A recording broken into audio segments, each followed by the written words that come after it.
Le métier de tapissier, c'est un métier où on refait les vieux fauteuils, les fauteuils anciens, les fauteuils de style, des sièges qui sont récents, qui ont 15 ans, 10 ans, même des choses modernes.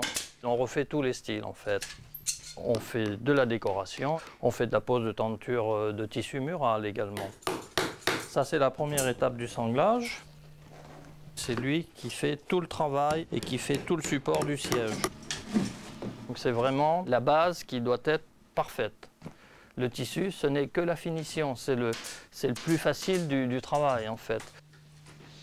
On a aussi souvent besoin du recours du travail d'un ébéniste professionnel. On peut faire un travail traditionnel avec de la semence, du crin, mais également du travail de mousse, de tissu posé avec des agrafes, ce qui gagne du temps par rapport à la pose à la semence. En estimation de temps pour refaire un fauteuil, évidemment, tout dépend du travail qu'il a à faire. Si c'est juste à recouvrir, bon, c'est 6 heures de travail. Par contre, si c'est à refaire entièrement, siège et garniture dossier, ça peut aller à 12-15 heures de travail.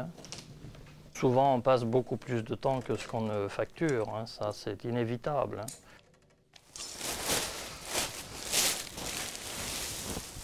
Voilà, c'est du crin végétal. Et on va mettre des petites boules de crin sous le ressort. On ne fait pas forcément ce métier pour l'argent. Au-delà d'un certain prix, pour certains types de fauteuils, les gens ne le font pas faire, quoi. Donc à nous de choisir, de voir ce qu'il est possible de faire, quoi.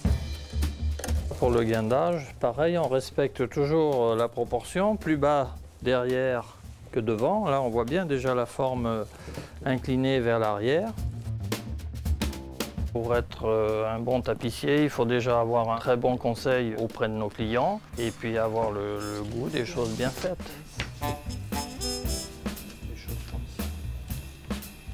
Notre métier, c'est un métier de rénovation, mais aussi de création, parce qu'on nous demande des choses sur mesure. On peut faire des têtes de lit sur mesure, qu'on ne trouve pas dans le commerce. On peut faire des sommiers et des matelas sur mesure. Suivant les époques, les sièges ont différents niveaux de difficulté. Et les plus difficiles, en fait, ce sont plutôt les Napoléon III qui sont capitonnés avec du vrai capiton. Là, c'est une vraie maîtrise. Ah, ça, c'est assez physique. Ça demande de la poigne. C'est la partie qui travaille le plus. C'est elle qui doit être le plus travaillée et le plus dur possible. Maintenant, je vais faire un point de bourrelet. Le plaisir dans ce métier, c'est que les gens vous portent un fauteuil qui est tout écroulé et après quelques heures de travail, eh bien, on ressort un objet, quelque chose de propre, quoi, de beau.